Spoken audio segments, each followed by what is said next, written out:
Smith is a walking Boilermaker. All right, y'all. I promise you, I feel in my heart, y'all, that one more time, one, one more time, say something else by Will, and somebody gonna have to get them hands. Somebody gonna have to get them hands.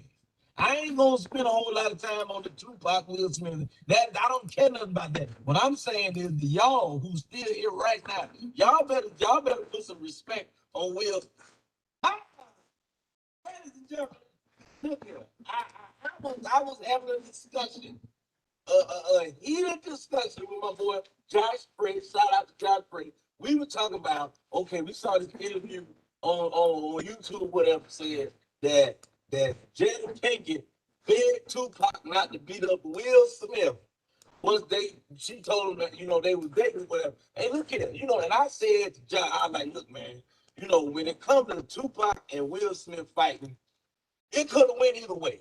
I understand Will Smith bigger than Tupac or whatever, but it could have went either way because Tupac did have them hands. You know what I'm saying? And if anybody know anything about a fight, it don't matter how big you are. If you got the skill to pay the bill, that's it. But my thing is also though, you're not gonna just talk about Will Smith like Will ain't. Y'all, I have stood back and I have let y'all disrespect the Fresh Prince of Bel Air for far too long. Will Smith ain't no punk. Will Smith will beat your ass, and y'all keep thinking that Will Smith ain't gonna hurt no damn body. Y'all talk about this entanglement and this that. Look here, after that whole entanglement business, Will Smith is a walking Boilermaker.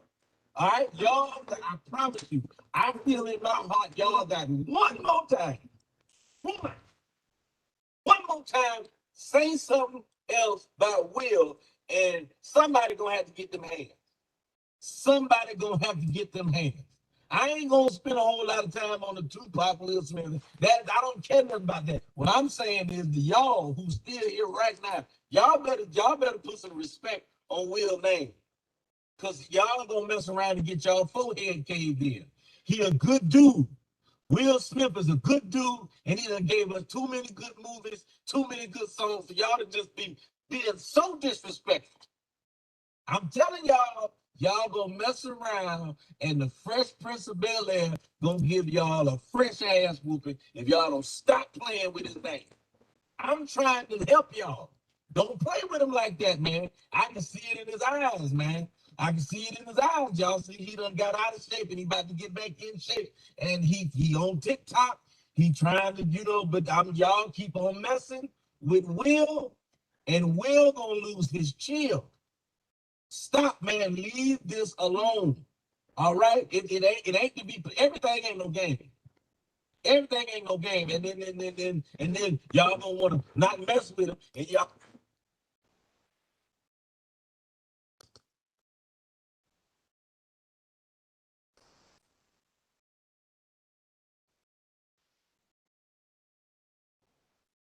Yo, I had to play that just because uh, I like Shula King, and I don't like if people are messing around with Will Smith. Don't do that. Y'all need to chill out. No, but anyway, I hope everybody's doing well. Um, Hope you guys taking it easy, keeping your head up. Wasn't here last week. Apologize. I was late tonight. Apologize. I gotta change the time because I started working, and uh,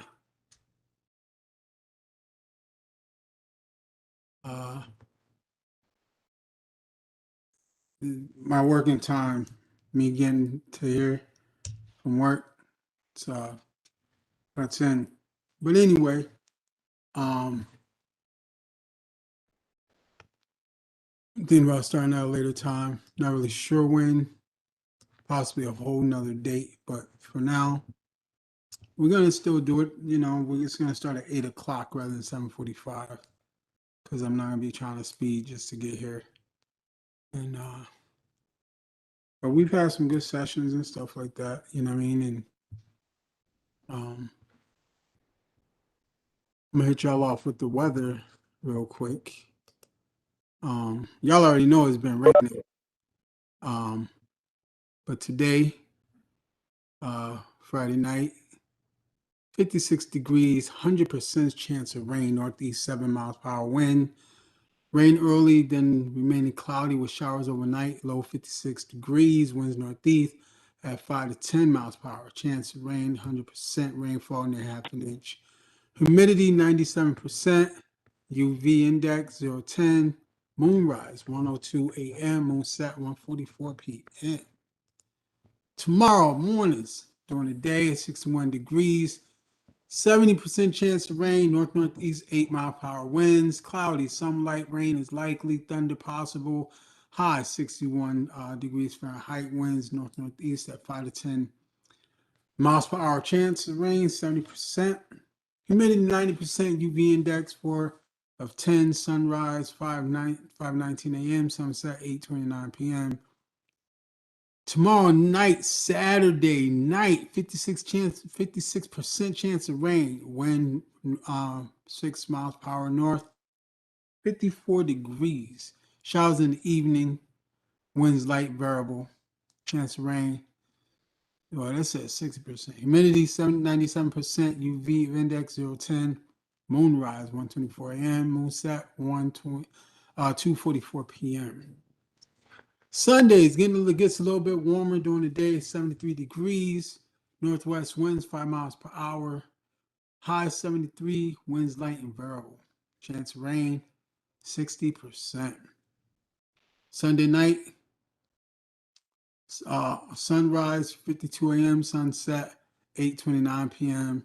Humidity 72, UV index 7 to 10. Now let's move to Sunday night. 58 degrees. 48% chance of rain, east northeast 4 miles per hour winds. Few showers early with mostly cloudy conditions. Late, low 58. Winds light, variable, chance of rain 50%. Humidity 92%. UV index 010. Moonrise 1:46 a.m. Moonset 3:45 p.m. Hey, how you doing, caller? How you doing? You're on mute. What's going on? How you doing? Welcome. Caller? Caller, are you there?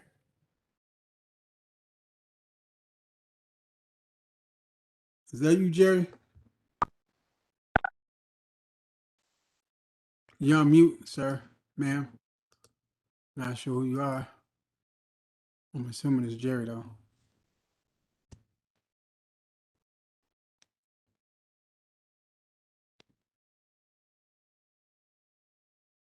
Can you hear me?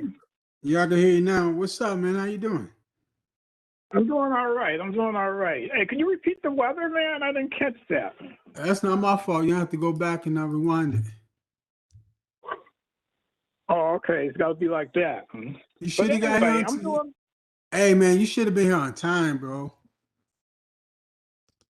There's a thing called African time. Please, man. Where you go to the bus stop and you just wait until the bus comes, man. It may be whenever. But at any rate, yeah. Which day did you want?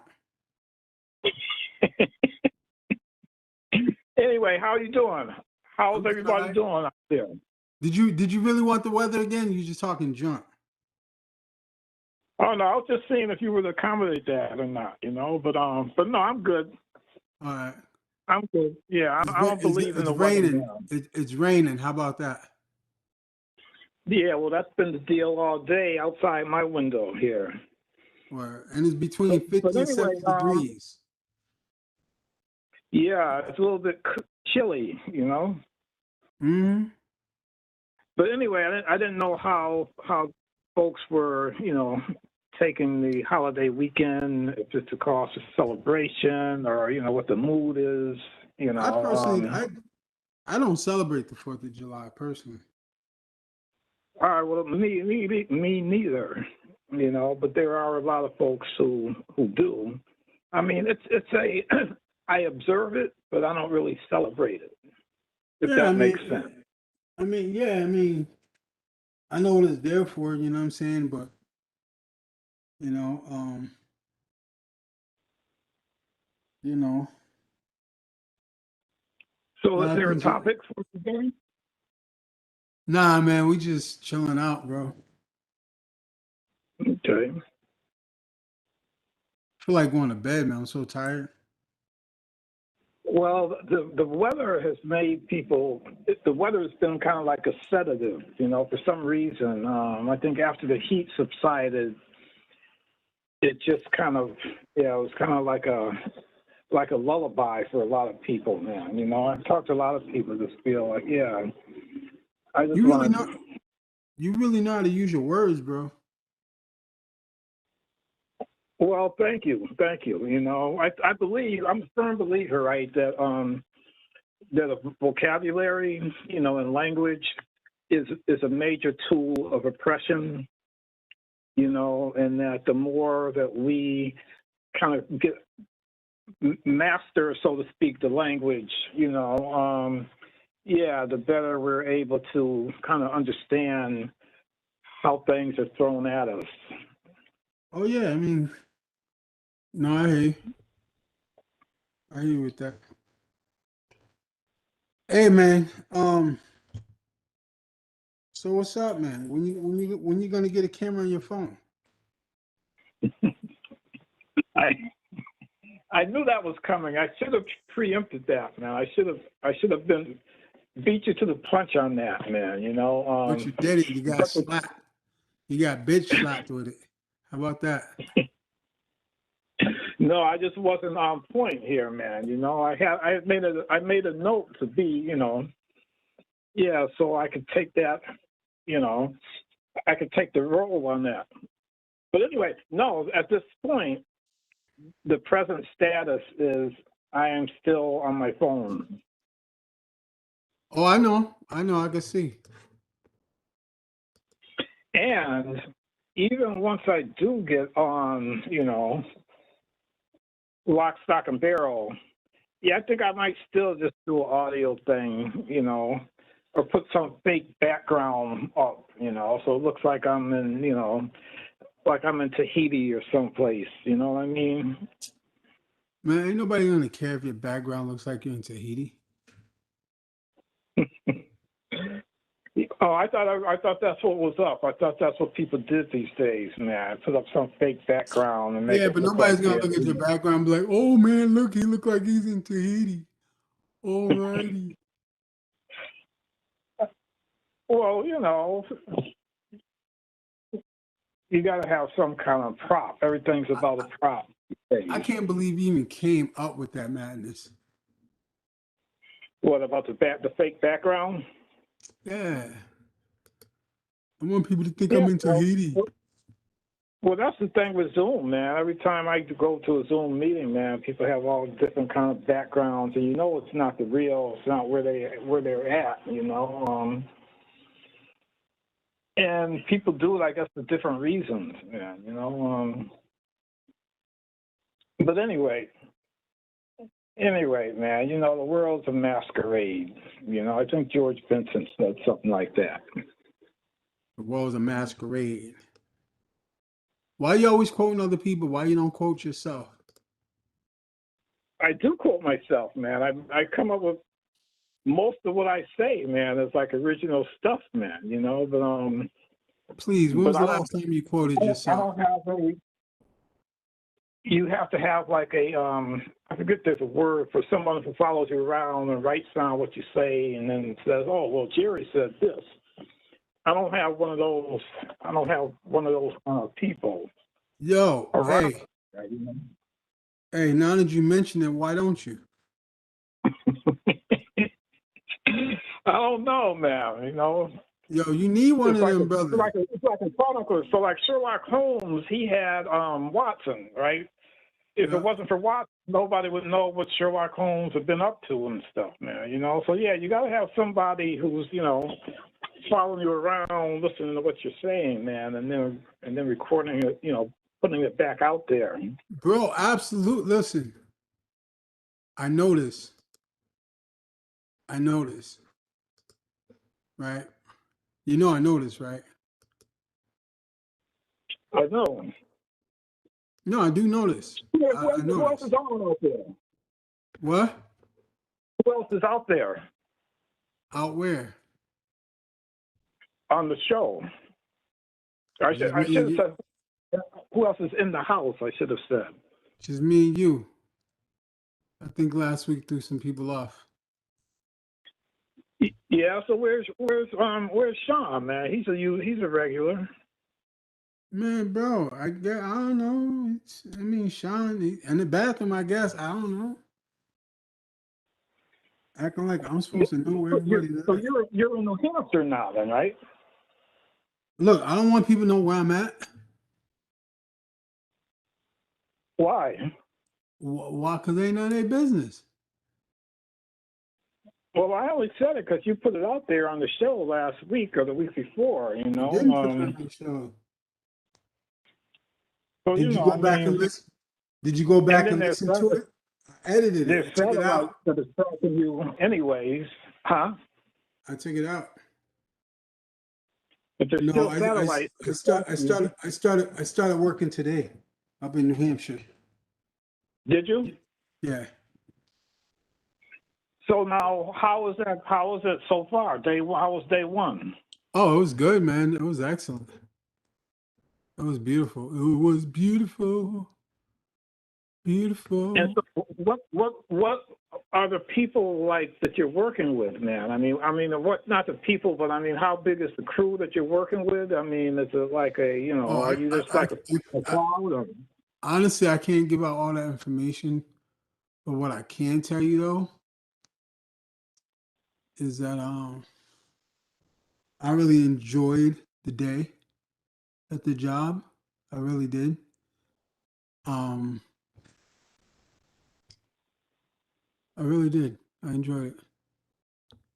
Um, So there's always like a honeymoon period, you know. But anyway, I hope things work out. I hope things go smoothly, and that it, that you get traction yeah, from it. I know you're gonna. I think it's exactly what you just said. A honeymoon period. Yeah, I mean that's always the case. No matter where you go, what the environment is, man. You know, you get somewhere day one, and it's kind of like, okay, everything's, you know. But that's not to say that it won't stay that way. You know, I mean, sometimes the first day is a good indication of how things are going to be. So, do you play chess at all? Do I play chess? Yes. Bro, don't ask me rude questions. Of course I play chess, man. Okay, I think I kind of vaguely remember having a conversation with you about this once before. Bro, But you and I can't talk about chess. actually, I have written a nice piece about chess, a Bro, two-person play that's based on a chess game. bro, you don't know nothing about chess. Well, I think that you would be interested in this piece that I've written. I wrote this a number of years ago, man. You know, and yeah, but I was. It's basically the premise of it. It's about two acquaintances. You know, they're not necessarily friends, but they're acquaintances. They've known each other for many years, and every now and then they wind up like in a park, you know, playing the game of chess, you know, and so the game of chess is like a backdrop to a conversation, probably like an ongoing dialogue that they've had over a number of years, you know, and so it's yeah, I think it's a nice piece, you know. So at one point, you know, I have to run that by you, you know. Why don't you bring it to the show, bro? I could do that. I could do that. Okay, but what's stopping I said I could do it. But what's stopping you? Well, I didn't have a invitation. It wasn't really not really like a poem, although it does have a nice flow to it, you know. I think there is a bit of a rhyme scheme going on there, you know. But to your question, to your point, I guess the only thing that's stopping me, as always, is me.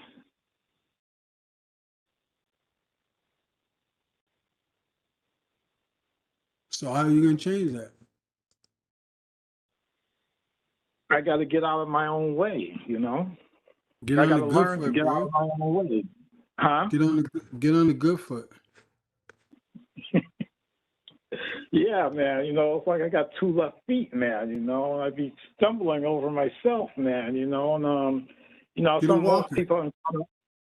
people encounter obstacles as they're going. You know, as they're going from point A to point B, they encounter obstacles.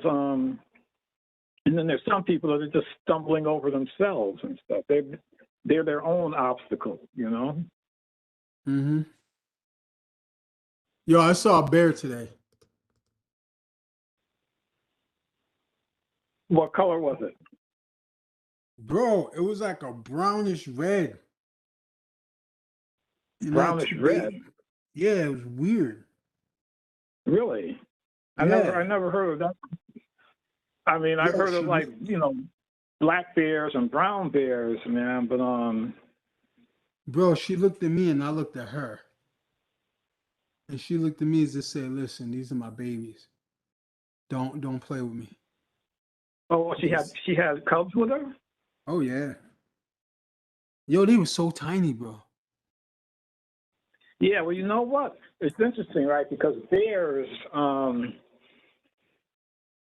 by the proportion of their size compared to their newborn, when they're born, they're like tiny. Yeah, bear cubs are like tiny when they're born. But so hopefully you didn't start no mess.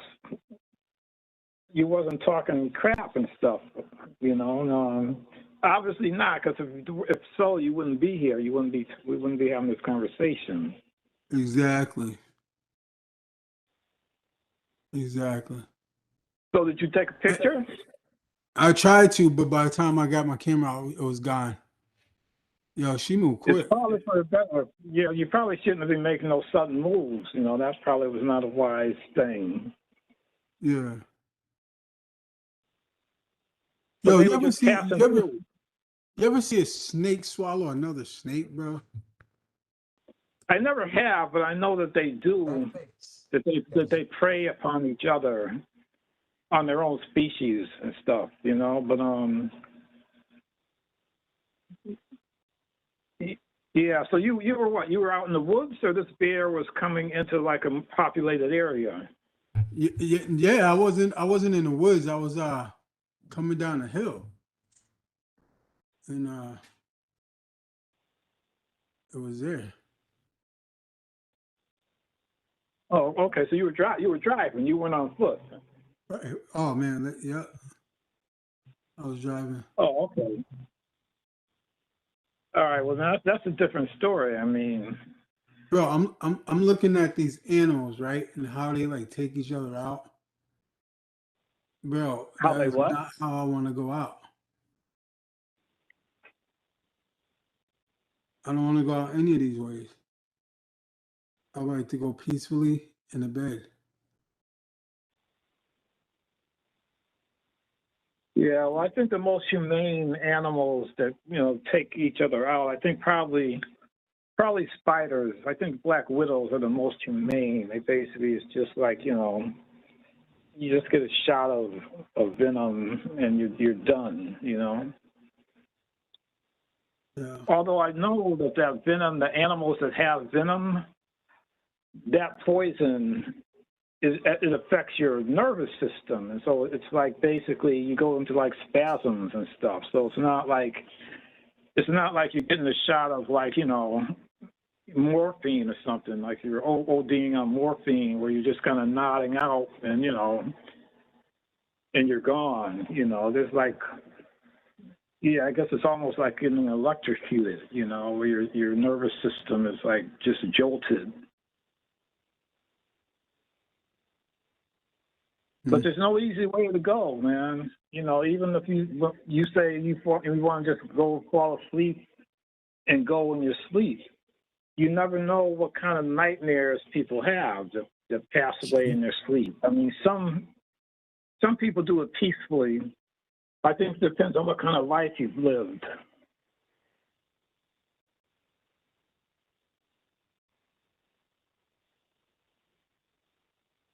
Yo, let me show you this video, bro. Oh, you can't see the video, can you? I can't, but if you post it, I can go back to the show and check it out that way. Nah, man. See, the purpose is to have a conversation about it now. Well, can't you describe it? I mean, you're a poet. I mean, can't you describe Nah, I it? don't want to go through all that. You need to get a better phone, bro. How about that? No, it's not my phone, man. It's So, not the device. It's the operator. why don't you log on so you can see the video? You ain't gotta show your face. Because I'm just on the phone, man. And You know and what? I've always had issues logging on with the phone. It always winds up kicking me back, and it's never worked. It's worked out a couple of times in other groups, Is it but it's never possible that worked you out. just don't know? Is it possible that you just don't know what you're doing? Well, that's what I just said. I said it's not the device; it's the operator, man. It's kind of like you take your car to the mechanic, and basically, and you get the old vaudeville line that the problem was like the nut behind the wheel, you know. So it's kind of like a This is my first time seeing it. Hold up. I'm sorry. Was that Yo, somebody else coming on to the phone? Yeah, I tried to make this video. It was like 3 seconds long, and it was man, I didn't get it. I suck, So you got some operator error issues on your end as well. bro.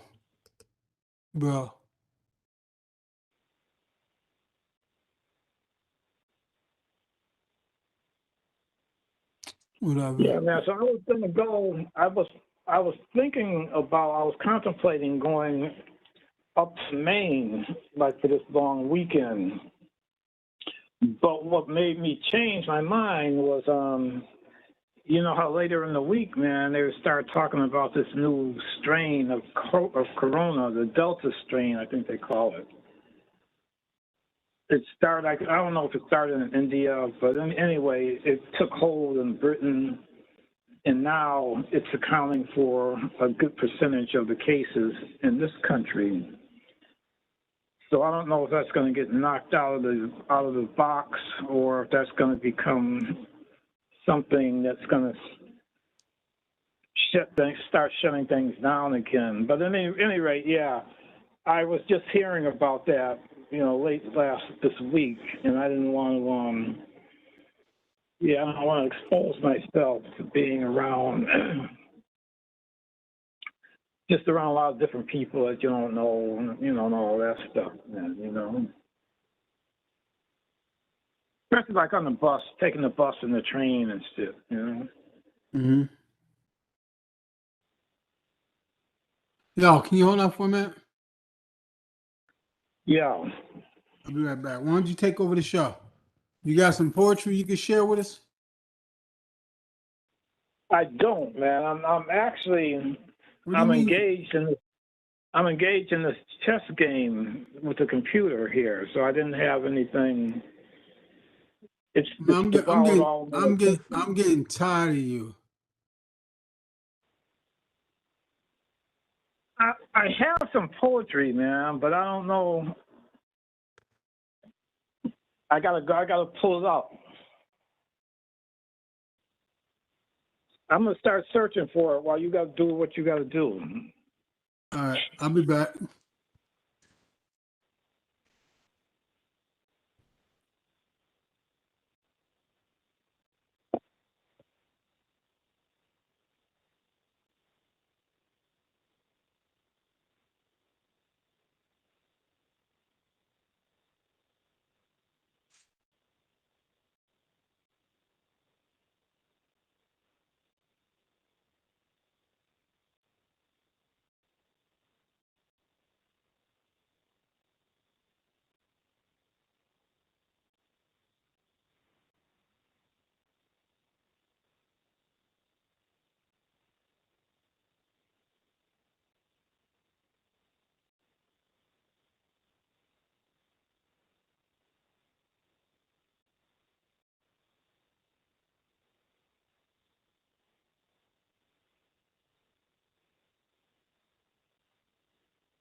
Hey, man. You Yeah, there? so I found a piece that I had. Yeah, it's Wait, called June. It's called are you Juneteenth. telling are you telling me that you was quiet the whole time? I was. I was hearing. I was hearing like Oh, so you mentioned something last week or a couple of weeks ago, right? And yeah, I was going to comment on it, but I didn't have time, right? Yeah, and so it was about like the tinnitus you talked about that you experienced. Yeah, and I experienced that. I've been experiencing that all my life, you know. And so when it's quiet, that's when it kind of like multiplies, you know. And so you know the June bugs are, right? Yep. The noise that they make. I don't know about the noise they make. No. Yeah, well, they make this high pitched noise, and yeah. So at any given time, I've got probably 3 or 4 different pitch tones that are ringing in my head, you know, and usually one is more prevalent, is louder than the others, you know. But basically, when it's quiet, that's when I'm more aware of all of them. You know, it's kind of like a distraction. But that's something I've been dealing with all my life, though, man. You know, and it's I'm told that there's a cure for that now. But at any rate, yeah, I do have this piece called Juneteenth. Let's hear it. All right, yeah, it's a fairly short piece. Yeah, it was written on 6/18/21. After the sword, the gun, and the ballistic barrage, after the myriad-mile march of scorched earth, after mass destruction, mass murder, mass misery, there came the word, delivered deep in the heart of Texas. And the word was emancipation. War is hell, and in its wake, peace. That is, the absence of war is no picnic either. The festering wounds, the backlash of the appeasement, the 100-year reign of terror. Juneteenth, 2021, in Massachusetts, Minnesota, Mississippi, Missouri, and deep in the heart of Texas, once again, we get word from D.C. of our emancipation and what it means to be free. Yeah, and that's what I got for Juneteenth.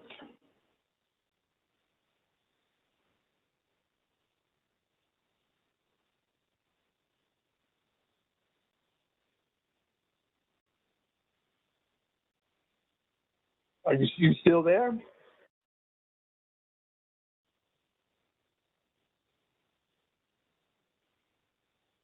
Yeah, I'm here. I was talking to you like you could hear me. I I said, couldn't. can you read it again? Yeah, I can read that. I can do that. Thank you. Okay, Juneteenth. After the sword, the gun, and the ballistic barrage, after the myriad-mile march of scorched earth, after mass destruction, mass murder, and mass misery, there came the word, delivered deep in the heart of Texas, and the word was emancipation. War is hell, and in its wake, peace. That is, the absence of war was no picnic either. The festering wounds, the backlash, the appeasement, The 100-Year Reign of Terror, Juneteenth, 2021, in Massachusetts, Minnesota, Mississippi, Missouri, and deep in the heart of Texas. Once again, we get word from D.C. of our emancipation and what it means to be free.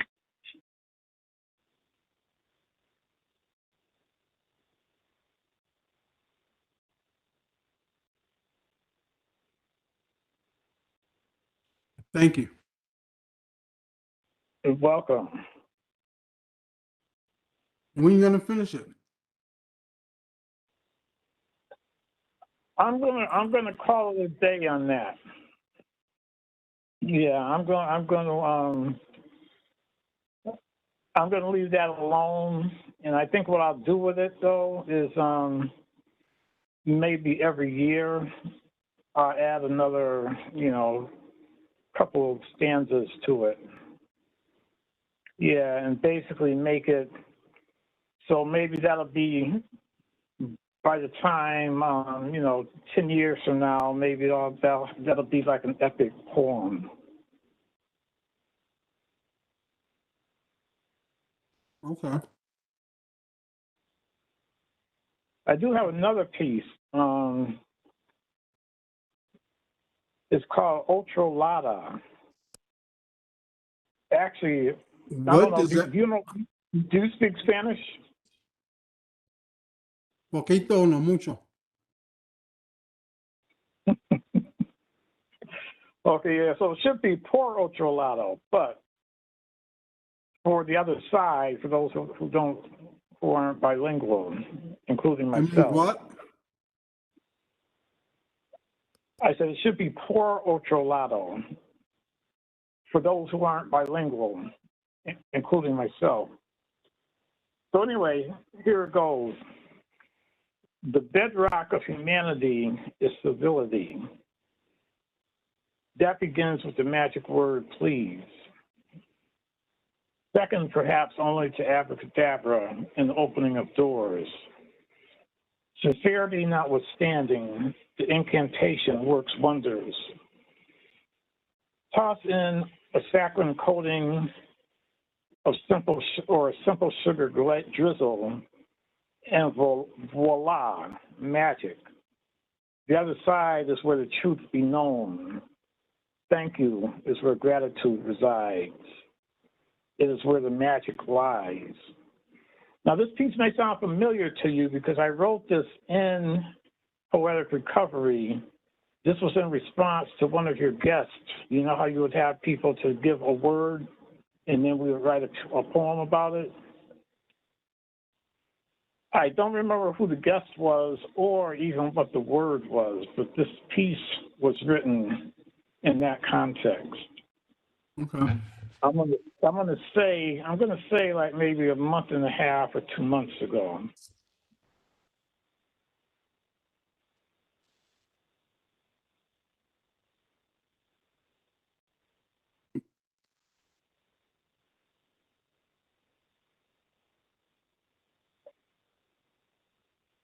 So at any rate, yeah, I've been so I've been thinking about a master plan, and it occurred to me late last year that that I didn't have one.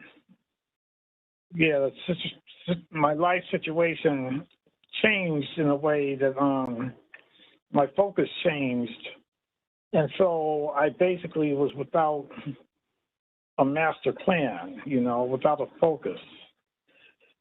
And so having gotten this place, I've been here for a year. This has given me like a foundation to kind of really, a drawing board, to kind of come up with a master plan and, just to kind of plot out my trajectory, and so Yes, I'm kind of on the tail end of that now, on the tail end of a process of putting together my master plan.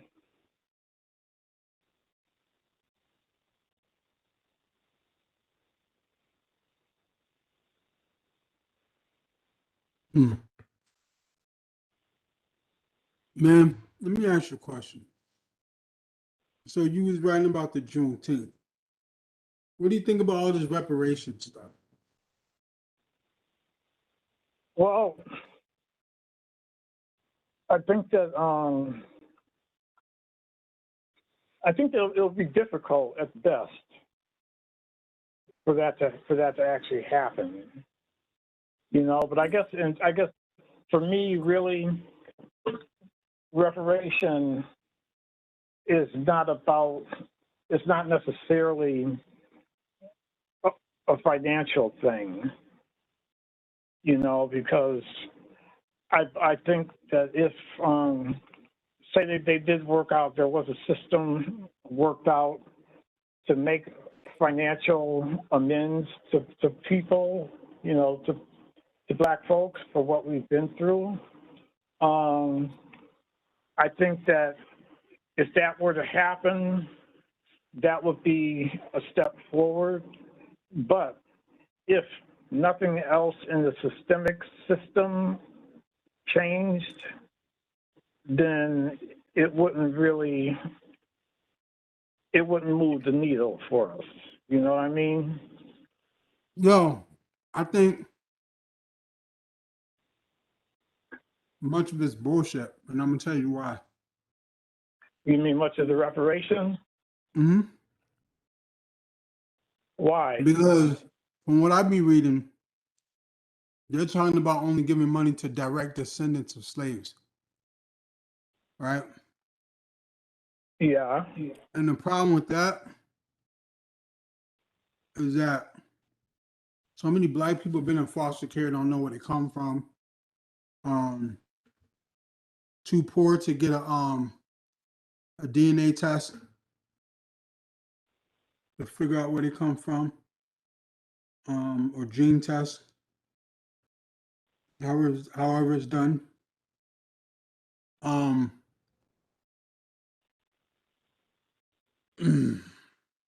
Well, just the fact of being an African American, that in itself, that makes it that we are well, a not really, descendant of because slaves. you get some people that's over here from like 2 generations removed from Africa, and they don't even care like what we're going through.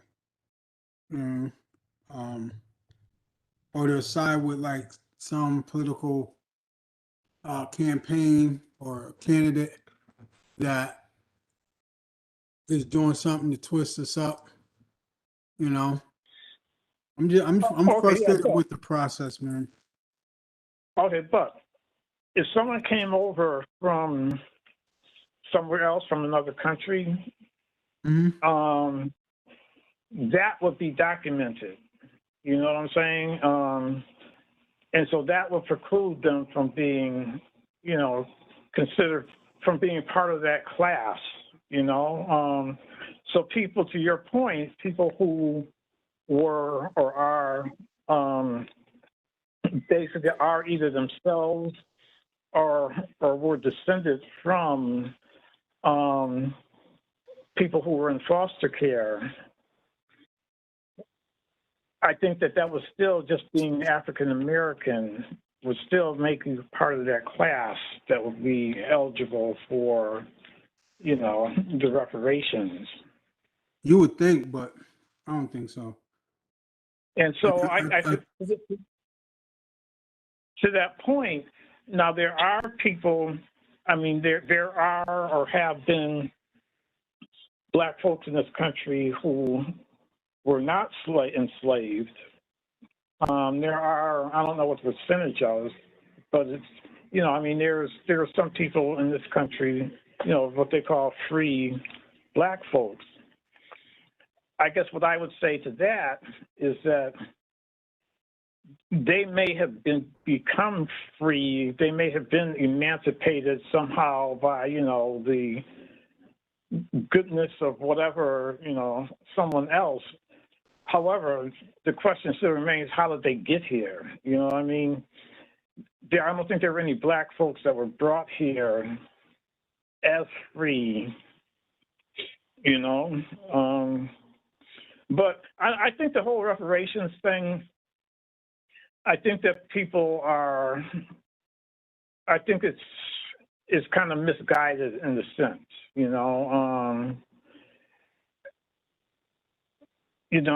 so I think the other part of it so there's economic theories. I don't know the names of the people, but some of the, economists from, way back when, they basically postulated that a redistribution of wealth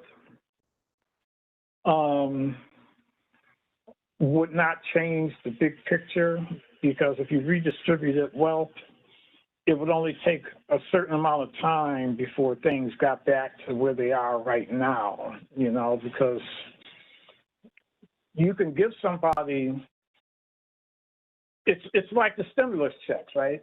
Okay, so now, say two people get a stimulus check. We'll call it like $1,000, just off the round figure. Okay, say you or I get a $1,000 stimulus check, or a person who is maybe not dirt poor, but a person who's just basically just living for the city. And then you get someone else who's a more affluent person, and they get a $1,000 check. Two very different things are going to happen to that money. You know what I'm saying? Yeah. And so on one stream, it's going to flow back into a system that's going to flow back into, the powers that be, whether you're spending it at Walmart or, Family Dollar. You know what I'm saying? Like, or spending it on your local drug dealer. All of that flows back into, into a pot. Whereas wealthy people, they would take that money and they would invest it. So basically, but you know what I'm saying? Redistribution of wealth will ultimately wind up with things being back to the status quo. Now, I don't know if I believe that, but that's a theory. I don't know how true that theory is, but.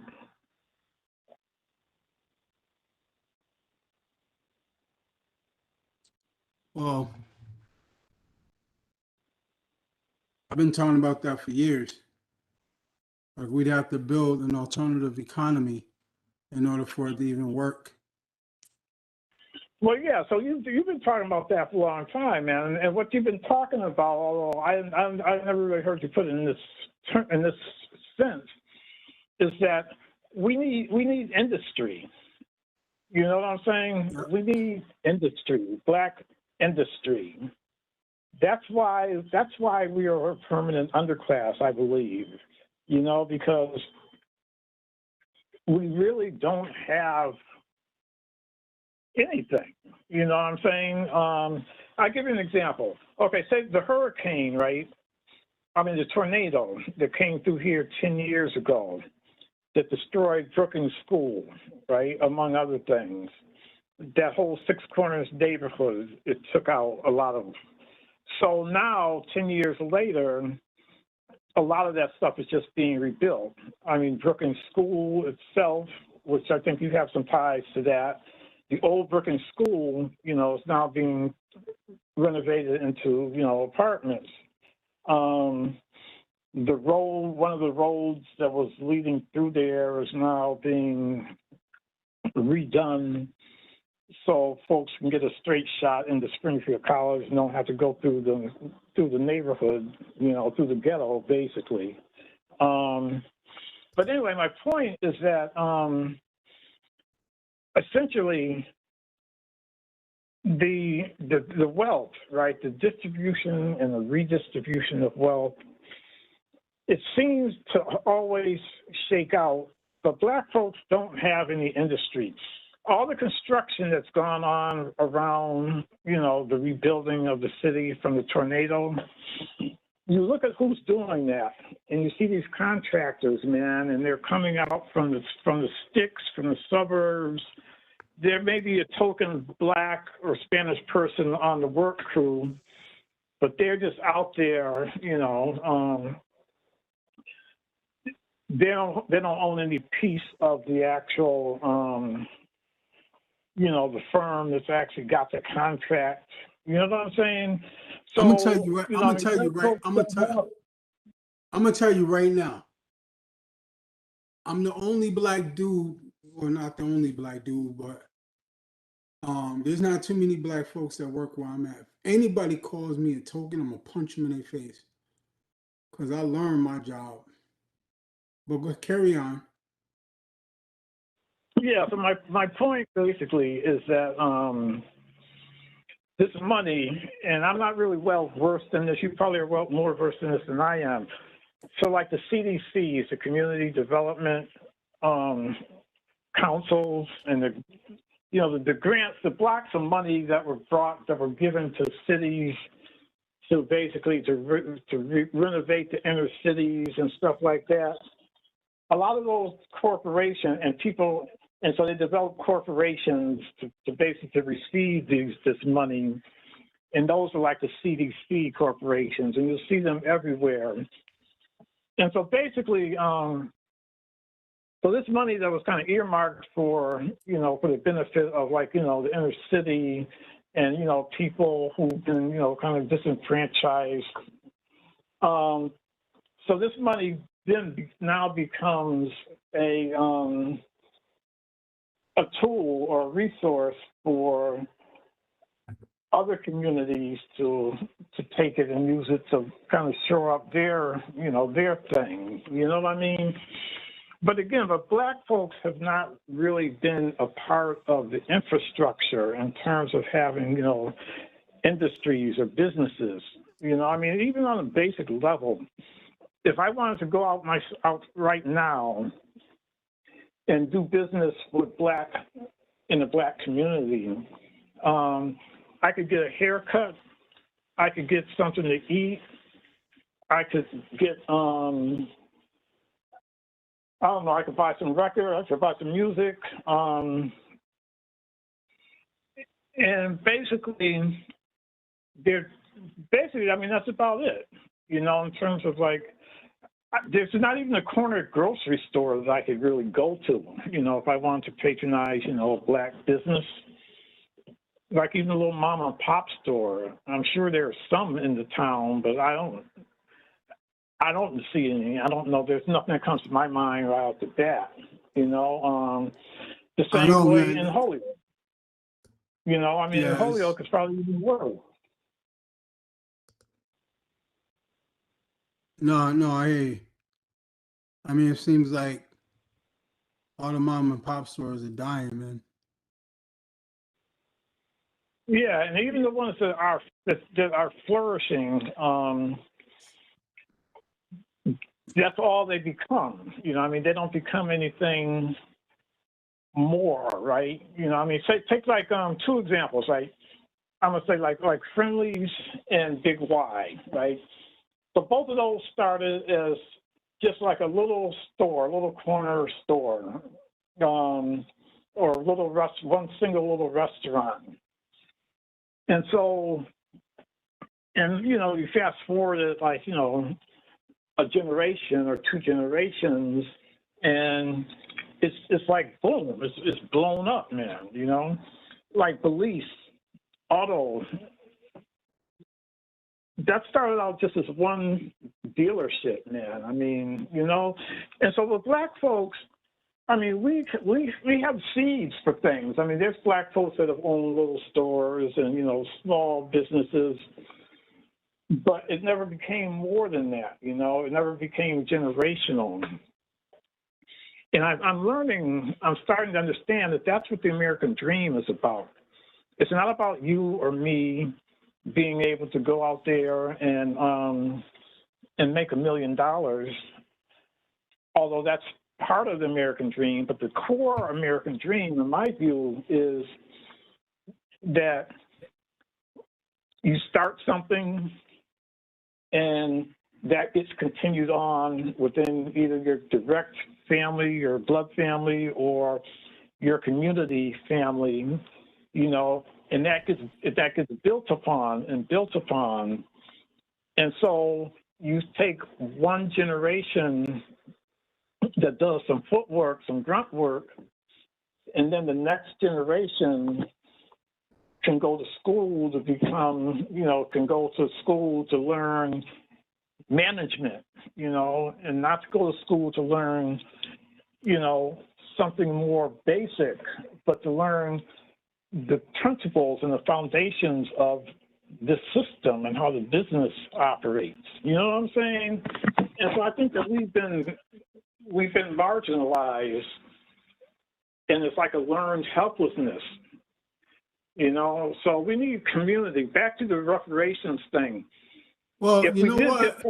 I don't just think it's that either, man. I think it's also too that like we don't want to take risk on each other. You know what I'm saying? We always talk about like, oh, we can't trust each other. You know what I'm saying?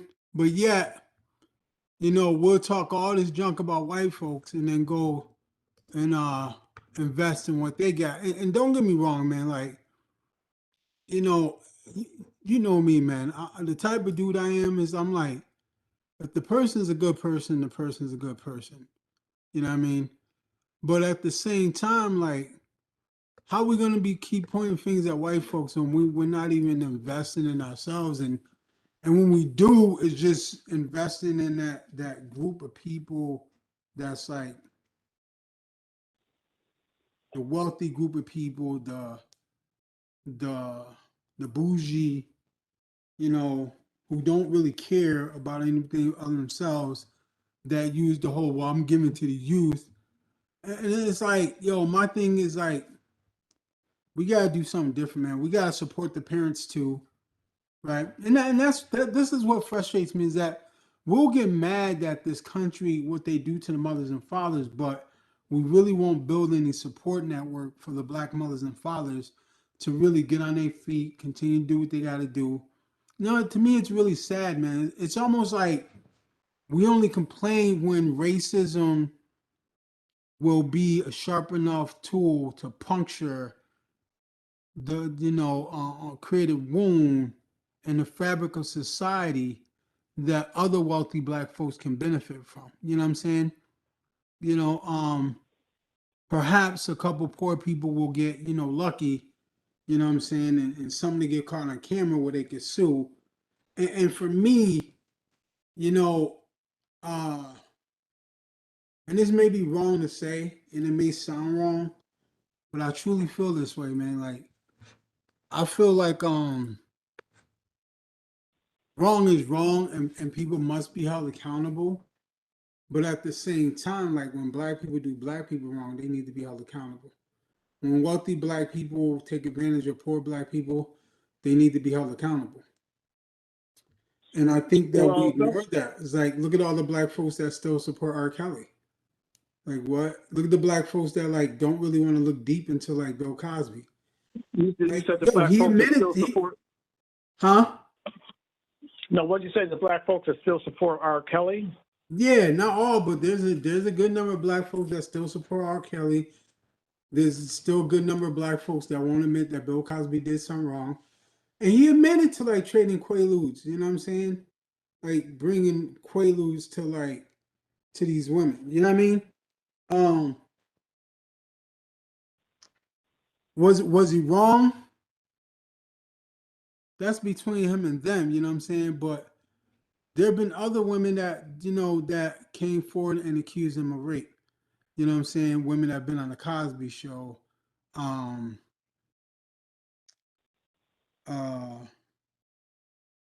Was it a woman that dated Ray Charles? Now she was a white woman. But there was a woman that was on a Cosby Show that came forward.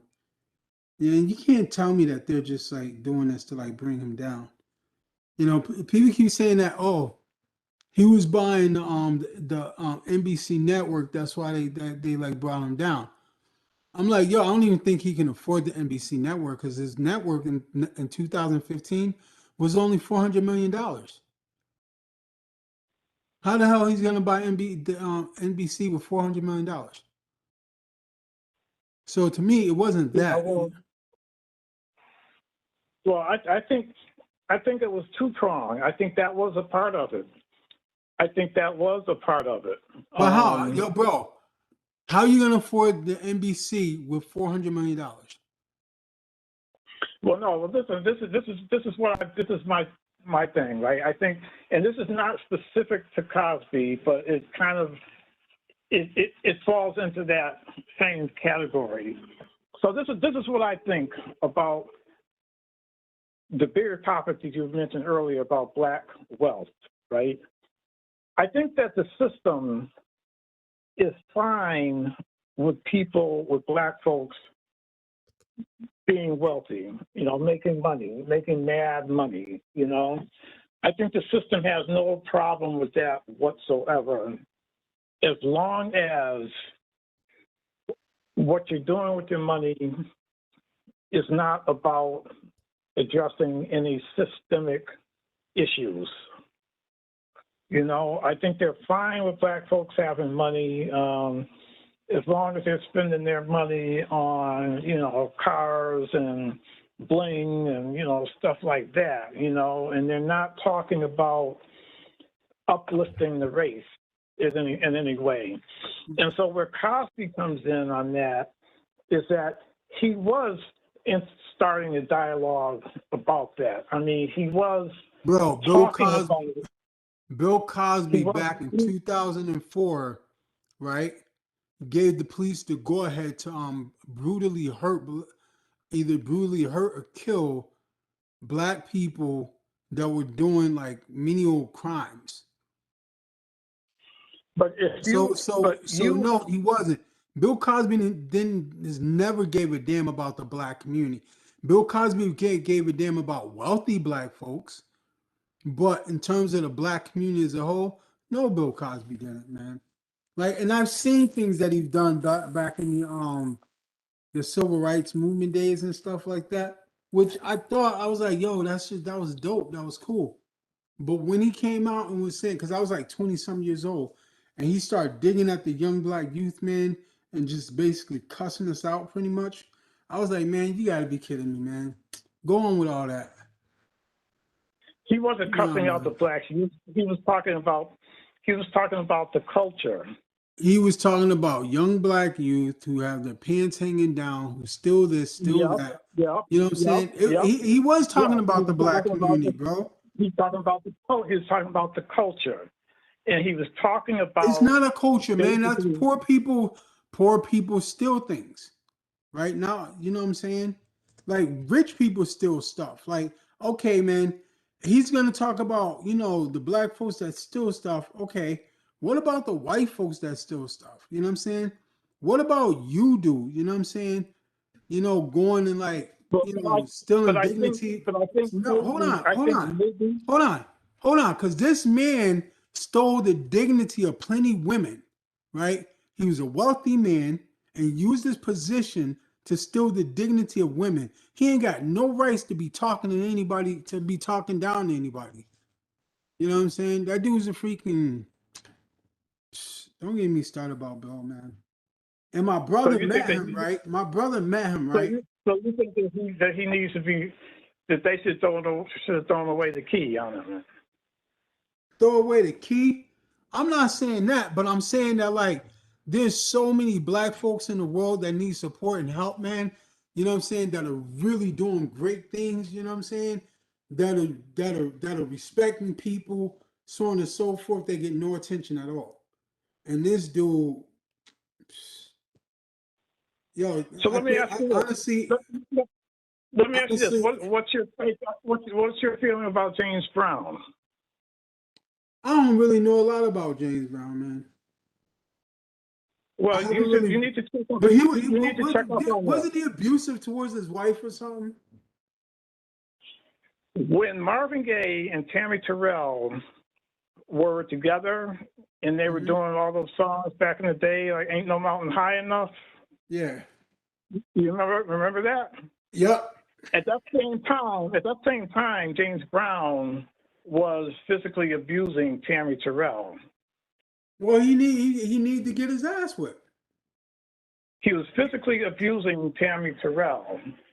He need to get his ass whipped. And so there was a pattern. There was a pattern with James Brown, which is why he wound up doing time for assault. James Brown had a, they called him like the hardest working man in showbiz, right? But when you talk to people who worked for him, they would tell you that he was like abusive. You know what I'm saying? And so, but my only reason I bring James Brown up is because I could bring up a number of other entertainers that never got any kind of, that still stayed in the limelight, right? Now, I'll mention just two, Red Fox and Richard Pryor, right? So are you going to tell me that you don't believe that Richard Pryor or Red Fox ever slipped a Mickey on a woman or they ever abused a woman? And if they have, they need to be accountable. They should have been held accountable. Should have been. They still should have be. Been. They still should be. Exactly. Cancel culture right there. Exactly. And the reason why I say that is because those women are still hurting men. Their children, their children are impacted due to the fact that had they not been hurt like that, they would have been able to do more with their lives. You know what I'm saying? And so, like, yeah, so man. What about Dr. Dre? What about him? So you don't know if he has a history of abusing women? Nah. Same with Dr. Dre. I mean, Dr. J. Yeah, this woman. Are you familiar with the singer woman called Such? No. SUCH. No. Yeah, she's one of the women that he was abusing at the time that he was doing, you know, his albums, his breakout albums and stuff. And so I guess my point is this: is that yeah, we can take Cosby and we can hold him up and we can shake him out and we can vilify him because he abused some women, and although it wasn't out of power, it wasn't a power imbalance, because the Hollywood culture, the culture of the system that he was in, that's how things were.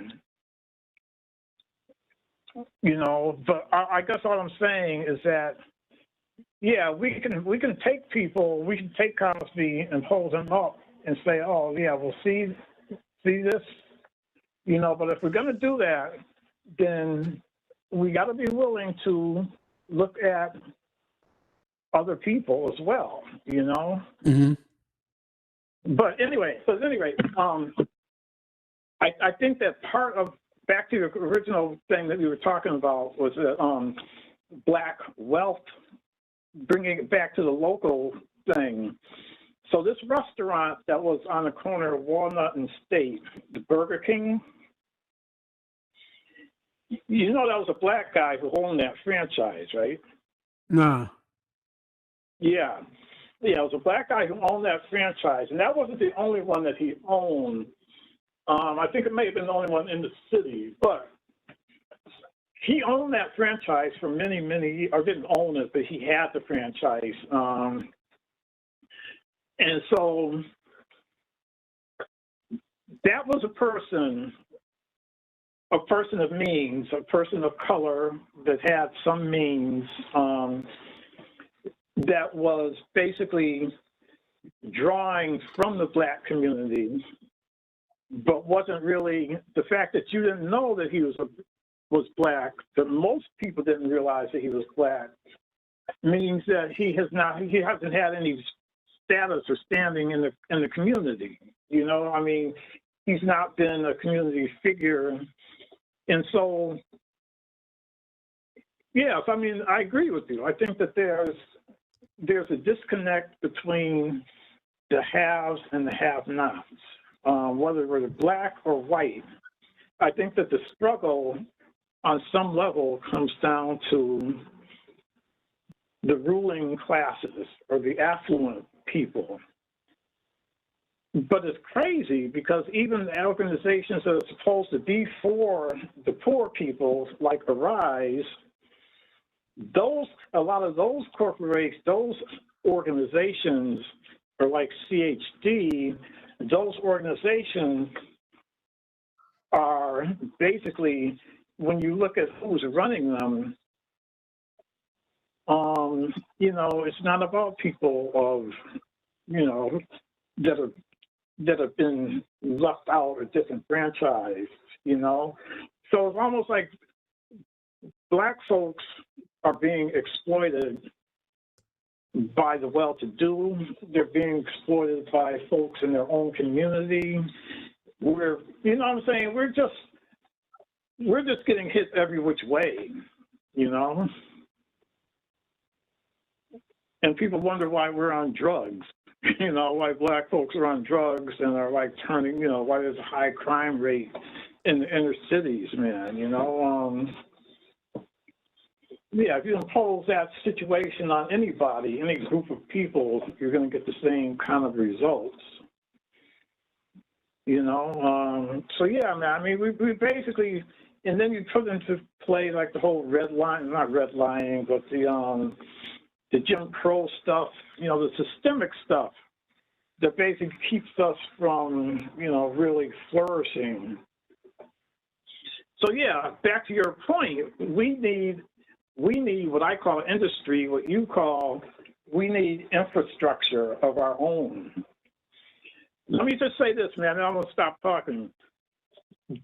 Are you aware of LeVar Burton, his thing about wanting to be the host of Jeopardy? No. Oh yeah. Yeah, so I just Yep. happened to stumble across this, right? And I'm reading this, right? And I'm trying to wrap my brain around this. So it's like, okay, so, and the person asked him, well, why? Why do you want to be, why is this such a big deal for you? And he's saying that basically because Jeopardy represents like a cultural like pillar of the country, and it would be awesome for a Black person to be in that role, right? And so I'm trying to wrap my brain around this, man, you know? And so,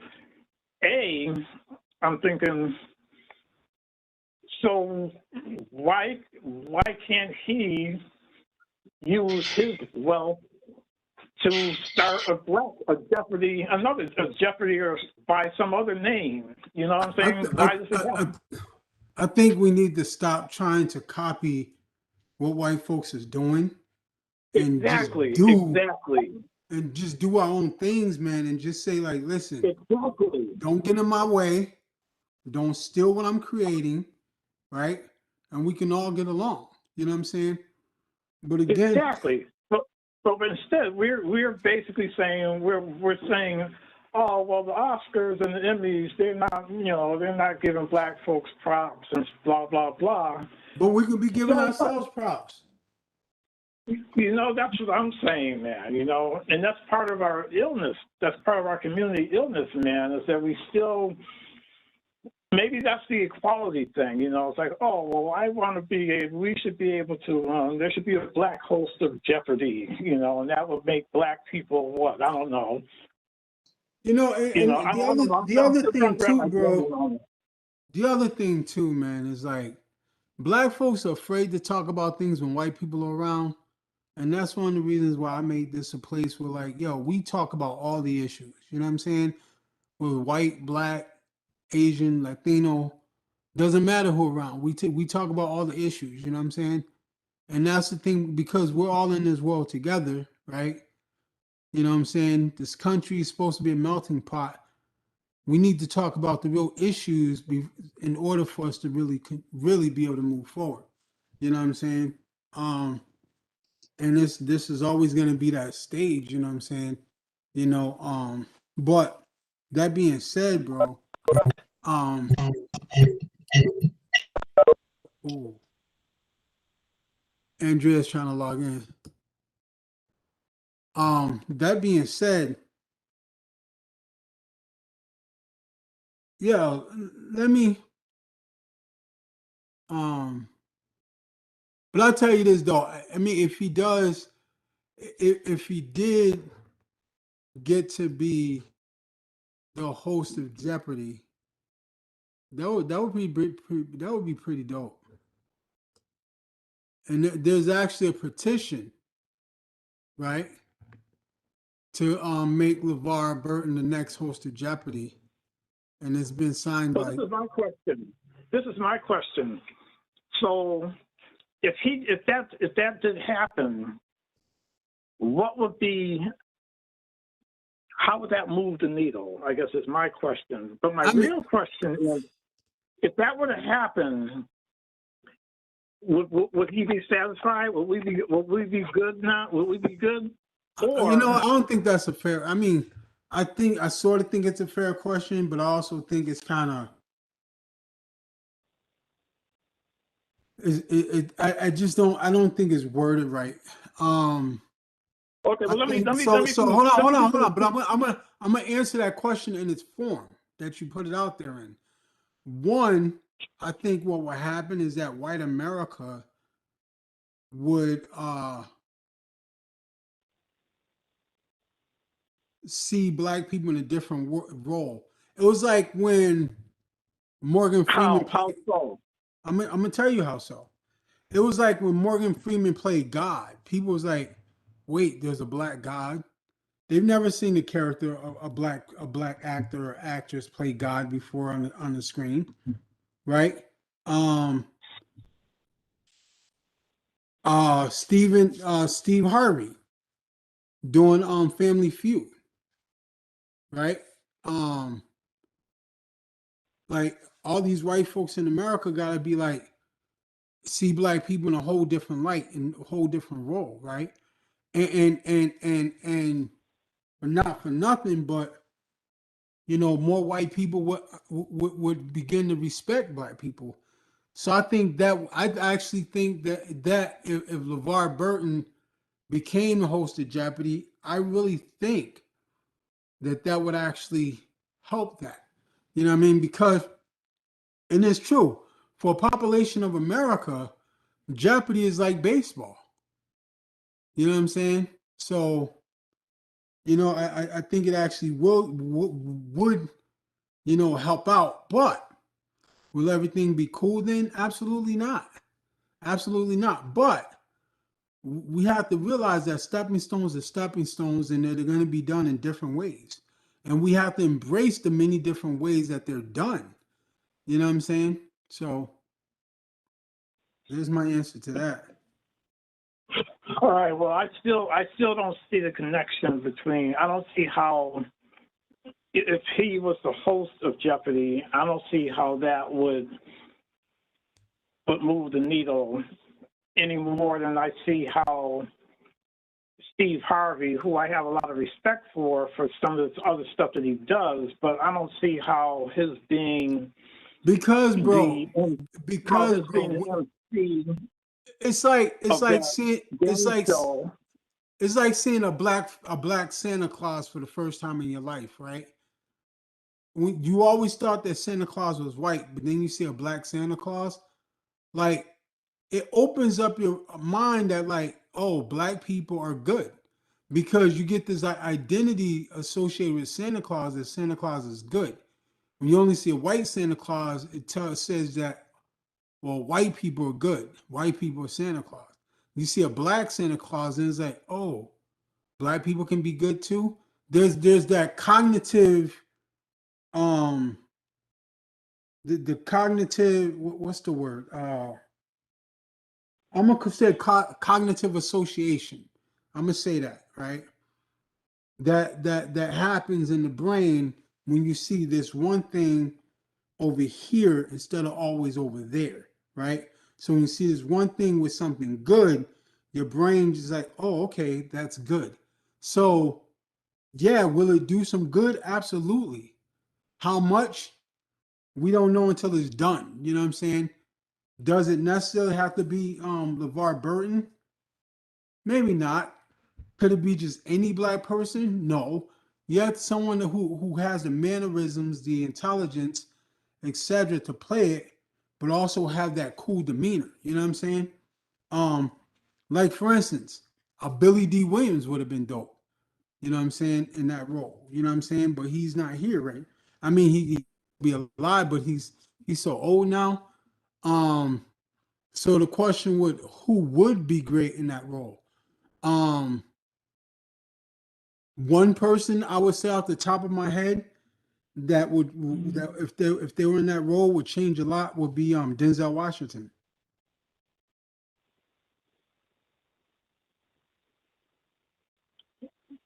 Yeah, well, I guess for me, I still don't see it. Are you serious, I guess man? You don't. What are you talking about? So what?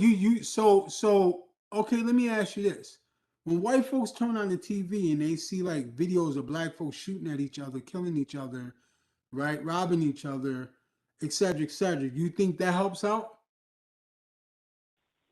no. I mean, that's the view Okay then. that most white Okay then. people So if have. that doesn't help, but then they turn on the TV, and they see a black person in the role of like one of the most revered game shows in the history of the country. You don't think that would help out in terms of race relations, bro? The way I see it is like this. Man, whatever. The way I see it is like this. The MC of a game show is basically reading off of a card. Um, what would change, what would move the needle in my view would be if either A, if LeVar Burton was on the panel of folks that are coming up with the questions, and he got props and publicized for that. Yeah, I think that would make a big, big, big impact. No, no, Or it B, wouldn't make or it would not B, make if it would not make as big of an impact if he was the host. I'm gonna tell you why. Because the number of people such as yourself that would be impacted by him being in behind the scenes, right, is such a small number in comparisons to the impact that would have on the millions of people that watch Jeopardy. So yeah, would it make an impact? Absolutely. If he was behind the scenes making decisions, but would it make as big of an impact as if he was the host? Nope. well, I think that it would, because you got to figure that the audience for Jeopardy, I mean, they're a different audience than the audience that would watch, like, a game show like, Let's Make a Deal or Family Feud. That's not true, But bro, man. There's I people think that what watch else would make a Jeopardy. difference. There's people that know about Jeopardy, bro, and never read a book in their life, right? Don't even know any facts until they freaking go and look at Jeopardy and be like, oh, I didn't know that. Oh, really? Yo, let me go watch another. Let me go watch another YouTube rerun of Jeopardy, Double Jeopardy, right? Yeah, there's some people that are learning from it. I mean, it's a learning Some tool. people, bro, there's millions of people learning. When you talk, you're just minimizing it because, man, you think that intellectually you're better than everybody else. So you're trying to rationalize and minimize it to make you feel good. But I'm gonna tell you what, epic failure, bro. I think that A, this has nothing to do with me. B, this is about show business. I guess that's the bottom line from my point of view, that we have enough. So basically, the role of black folks is to entertain. we're singing and dancing, or we're up in front providing entertainment, then that's our basic function, and so that's why Bro, I'm not wrapping my look at no no LeBron. let me finish. Look at No, LeBron let me James, finish. bro. That's why I'm not wrapping my brain around the significance of LeVar Burton being a host for a Because you're TV not game show. because you're not allowing yourself to think in like in multiple dimensions, right? Like, is it going to change the world? No, it won't change the world, but it will have an impact in the culture of the United States of America. It definitely will. You know what I'm saying? Like, he makes a good argument on that, right? It's reality. But will I say that, like, yo, it's gonna like end systematic racism? No. You know what I'm saying? It's not that shot. But would it be another step towards that? Yes, absolutely. It absolutely would, right? Because here's the thing, right? In order to get people behind you, you got to change their psyche. You got to change how they see other people, right? And so having someone that looks like LeVar in that position would help to like change how white people see black people. I mean, hell, it would help change how black people see themselves. Let's get real.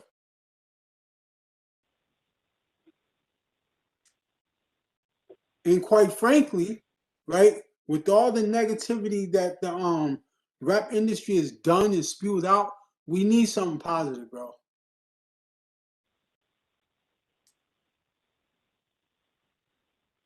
But if you're like looking for that one shot, you know what I'm saying, to change everything, then I agree with you. No, this is not it.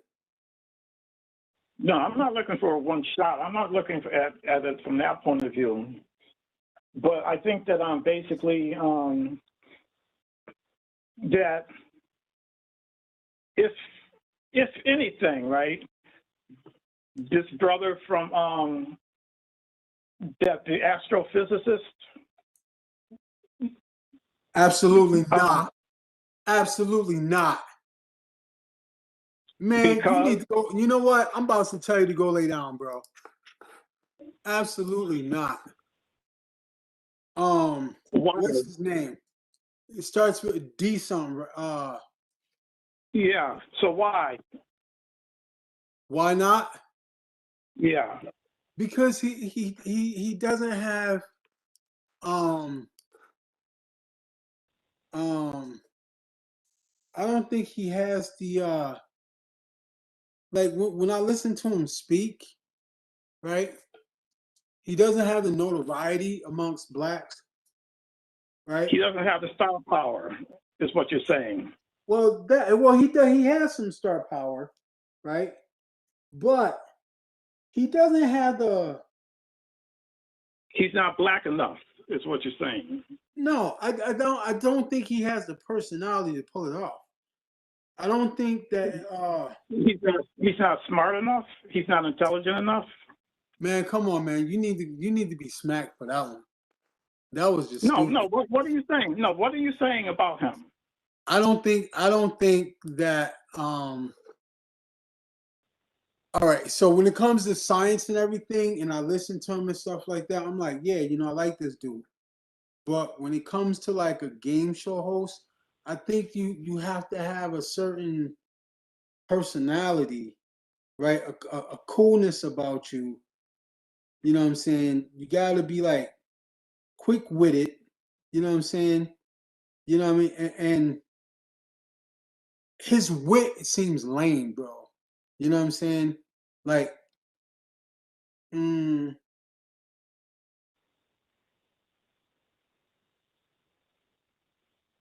like I said, man.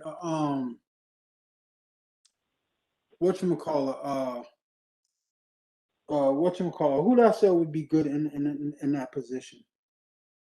Um, Denzel Washington. As much as I like Danny Glover, I don't think Danny Glover would be great as that particular host. You know what I'm saying? So it has nothing to do with dude not being black enough. It has to do with like, you need a certain personality in that place for it to make sense. And Neil deGrasse Tyson, how you say it, his name? Neil, is it deGrasse or Degrassi? I think it could go either way. So your point is my point. Basically, you're saying that person needs to be a entertainer. That person needs to be someone who America knows as an entertainer. Someone who's got star power, someone who has name recognition. And yeah. I mean, Jeopardy is very well known at this point. And if you're gonna make that transition, right, you need to do, Denzel Washington is accepted by so many different groups of people. It's ridiculous. You know what I'm saying? And you know what I'm saying? Like he has a lot of respect by black people and white people, right? And both groups know him as to be intelligent. You know what I'm saying? So I think it would be easy for him to make the transition. Do I think Bill Cosby will work in that place? Nope.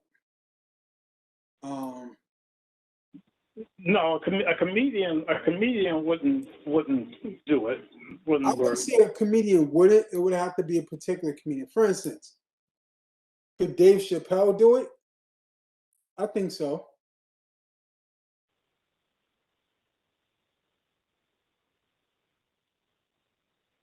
Because he's so intelligent. He's very intelligent.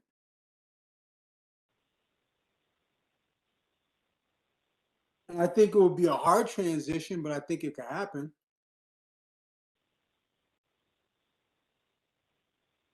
Well, the bottom line is, though, the bottom line is about the ratings. So LeVar Burton, he either has been or is going to be like the guest host for Jeopardy. And I think they've had a couple of other guest hosts. But basically, I guess at the end of the day, the bottom line comes down to the business, to the ratings. And I think my understanding of how TV shows, particularly game shows, go is it's all ratings generated, and from the ratings, that's where they get the sponsorship, for the sponsors. So, yeah, I think that whoever gets into that role, if it's a black person, if it's LeVar or some other black person, if they try out for that role, they get that role, and the ratings are good, are at as they are now or better, then yeah, then that works. But the bottom line, I think, is that for the TV executives, they basically need to see the ratings. I mean, that drives everything. And so, yeah, maybe you're right. Maybe LeVar Burton would drive those ratings, and everybody would make money. But yeah, I think that's really it's business, But anyway, if he doesn't get that, then as we said earlier, why can't there be a similar type of show, where black folks or whatever, again, why do we want something that they have, and why can't we find value, make something of value for ourselves, among ourselves,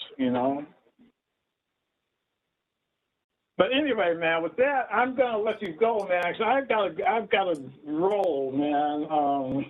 Man, where you rolling to, man? You sounded like you about to go out to the club, and we both know it ain't happening.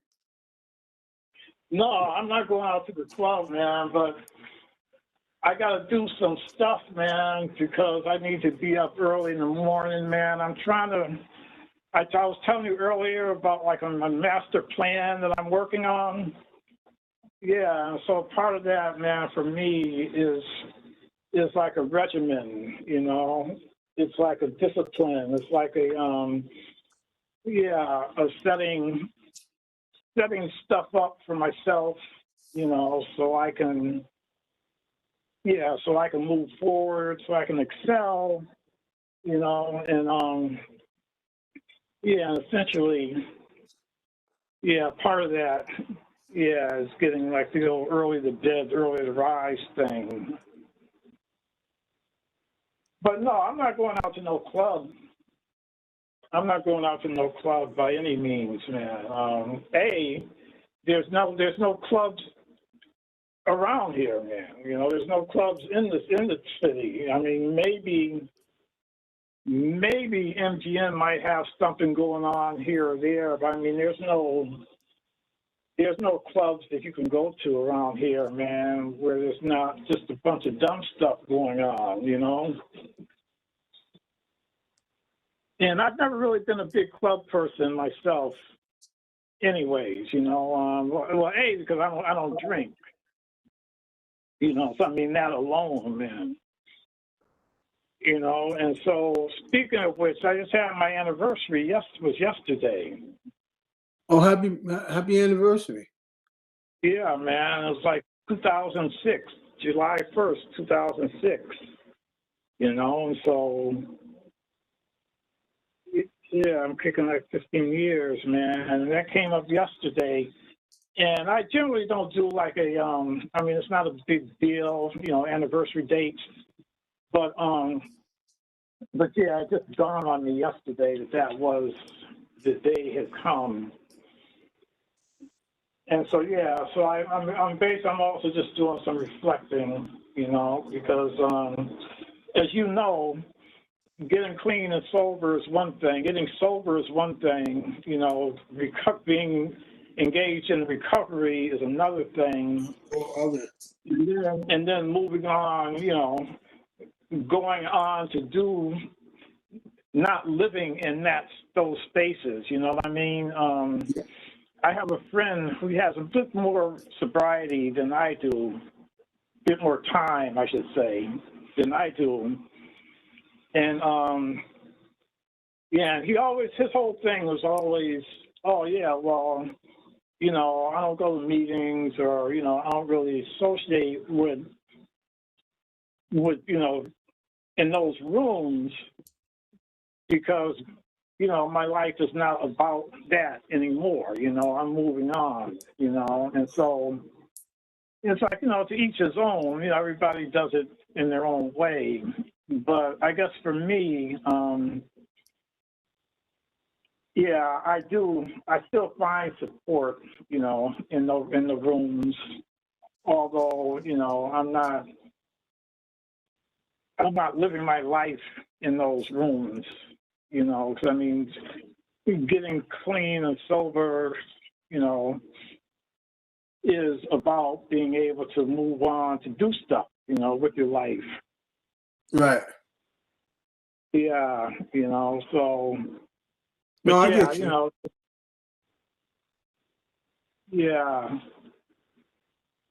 Hey, man, so we're going to be starting at 8 o'clock, bro. At 8 o'clock? Yeah. Why not 7:45 anymore? Because that's for your schedule, works better for your schedule? Yeah, I want to kick it up another 15 minutes. Okay. And if you piss me off, if you piss me off, I'm gonna kick it to 8:15. And is the end time going to change, or is that going to stay the same?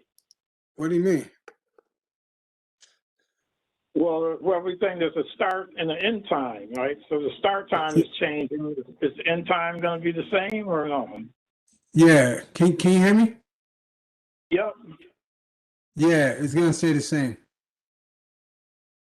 Okay. So listen, here's what I gotta say, bro. Like, I mean, I'm not gonna say 100% disagree with you because I don't. You know what I About mean? what? About About what? a lot of things that we talked about tonight. You know what I'm saying?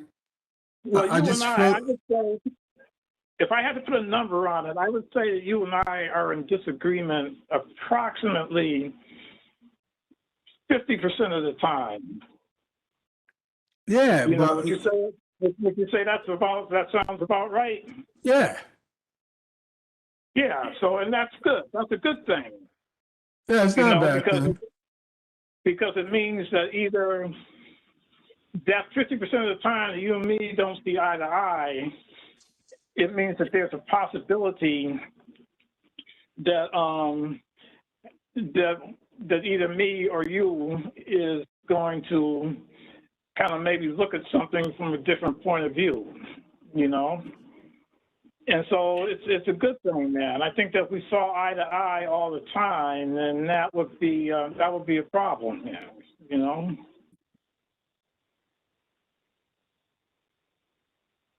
Plus, the other thing, and I'm gonna leave you with this. The other thing is that I think it's absolutely critical, man, that Black people in general, but Black people in particular, need to be able to come together and to have this agreement and to not wind up shooting each other. Yeah, You know? exactly. Like, yo, I can disagree with you, and you can buy me dinner.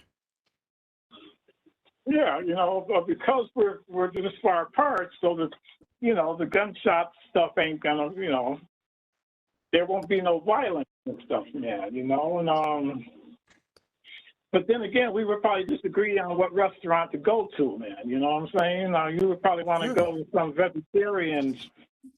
some vegan vegetarian place, man. And I wouldn't be, and so again, man, there's room for disagreement. No, I agree. Hey, listen. Oh, speaking of which, Before have you you ever been to go, this place? Have you ever been to a vegetarian restaurant? no, bro, I've been so Well, poor. I've been so poor, right? That I haven't been able to go to most places to support so much, right? The way I support is by helping spread the word. You know what I'm saying? But, hopefully all that's going to change this year. well, being poor doesn't have nothing to do with going out to restaurants, right? It Because absolutely does. no, it doesn't. Oh, It does not. so I can go get something to eat and not have to pay for it? Because the person that you're with would pay for it, or you have a corporate charge card or something, man. You know what I'm saying? Man, if you got a corporate charge card, then you ain't poor. Wow, bro. Come on. Anyways, I was going to tell you that Hurricane Elsa strengthens. One is for Jamaica, U.S., and the Cone. So, Hey, quick question on Jamaica. go ahead. Who are the indigenous inhabitants of Jamaica? I don't know. Who? Neither do I. I was thinking about that. I was wondering about that, man, because I never really heard about any Indian population, native population of Jamaica. I always think of Jamaica, you think of like, black folks, from Africa. But at any rate, so maybe you can check into that. Maybe I can check into that. The Arawaks. The Arawaks. The original inhabitants of Jamaica believed to be the Arawaks, also called Tainos. They come from South America 2,500 years ago, named the island Jamaica, Xaymaca, which meant land of wood and water. The Arawaks were a mild and simple people by nature. The Arawaks, that's who Columbus decimated on the island of, what's the first island that he hit down there? Who? No, the first Columbus? island that Columbus, yeah, that Columbus hit down there in the Caribbean. It wasn't Jamaica.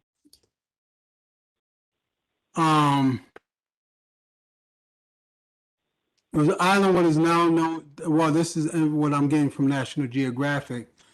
Um, an island what is now Bahamas. Okay, yeah. Guanahani. So the Arawaks. So basically, on the island of Jamaica, the Arawaks were totally decimated, or are there still Arawak descendants on Jamaica now?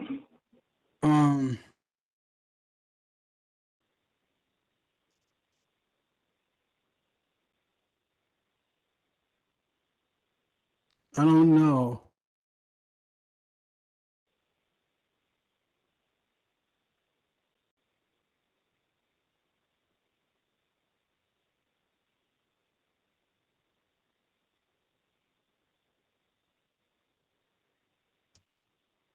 Bahamas or Jamaica? Jamaica.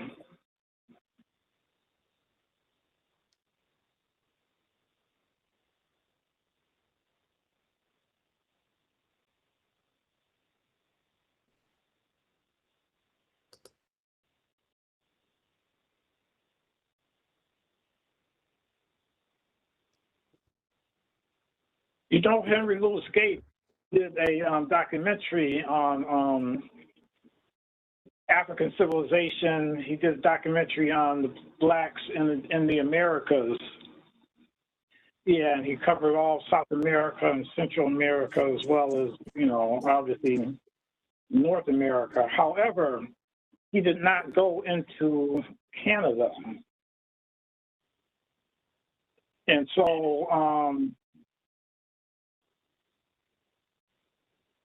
yeah, that's something I think I mentioned years ago, that I was wondering about the black folks in Canada, the descendants of the whatchamacallit, the Underground Railroad. That's where they all went to, was Canada, correct? I don't know. Yeah, they came Okay, up so to, so before the and this is blackhistorymonth.org.uk. So before Columbus went to Jamaica, there were 60,000 people. By the early 17th century, it was about 3,000 people. So 57,000 people were murdered, I guess. yeah, well, that's Columbus for you. That's the person we celebrate. Mm-hmm. That's the person many of our cities are named after. Well, some of our cities, some of our towns, and Well, the good thing is like it's changing. You know what I'm saying? So what's that's a good changing. thing. People are like realizing like who Columbus was, and there's areas that instead of celebrating Columbus Day, they're about celebrating Indigenous Peoples Day. So that's good. Yeah, well, that's good. You know, maybe the statue down here on the South End, across the street from McDonald's, would be of Columbus. Maybe one day that might come down, and maybe an indigenous person, they may have a statue, but they don't have statues of indigenous people in this country, though. Yeah, I mean, you know, that's something that we can help change. Maybe. I was asking this brother that I worked with, the same brother I told you about. He hangs out. He spends time over there with Bud Williams, and you know is involved in some of the activities that he puts on. Yeah, I was asking him how come, in his view, there are not any holidays dedicated to Native Americans. There's not even a day, there's not even a month or even a day dedicated to Native Americans. And he was saying, well, that's because in order for that to happen, there would have to be an admission of, all this stuff, genocide, basically, but at any rate, yeah, I guess, yeah, I was just wondering about the thing with Jamaica. So, yeah, the Arawaks. Yeah, I knew that they populated a good part of Central America, or of the islands. But they were peaceful. They were peaceful people, Yeah. And I guess that in this world, if you're peaceful, then, Well, yeah, I guess if you're peaceful, they're going to take advantage of you. yeah, and unfortunately.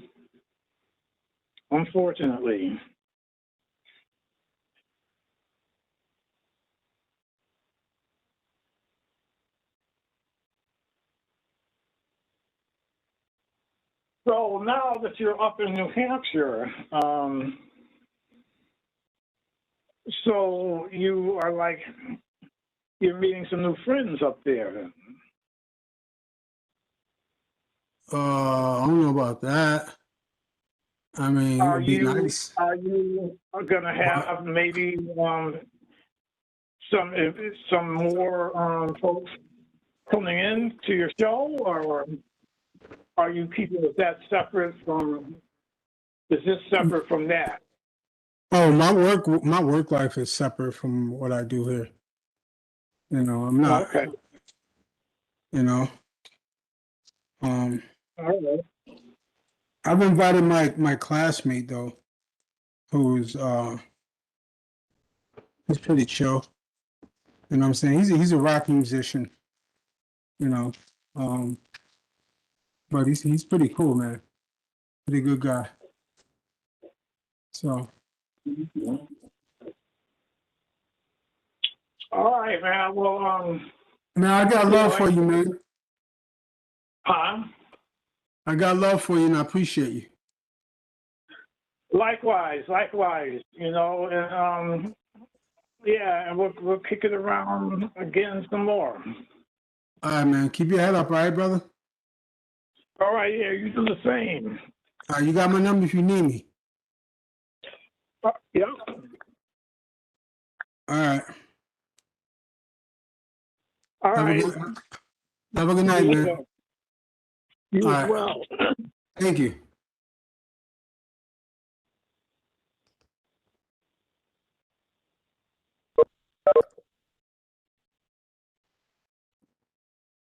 Man, tonight was a pretty good discussion.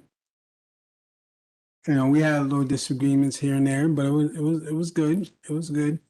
Very respectful. I'm of the mindset that we need to stop trying to do everything like white folks and hopping on their bandwagon and stuff like that. Just be ourselves. You know what I mean? We're full of creativity.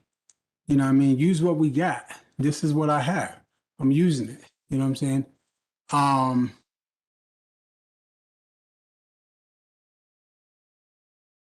But I'm also of the mindset that like we just got to be the best that we can be. You know what I mean? And keep moving forward. You know what I'm saying? And look out for the as many people as we can on the way up. You know what I mean? I'm also of the mindset that like while we do have issues, uh, coming from different places, we have to look past those issues and find similarities and connect. So tonight was a great conversation. And I hope you guys join us next Friday at 8 o'clock. Keep your head up. Peace.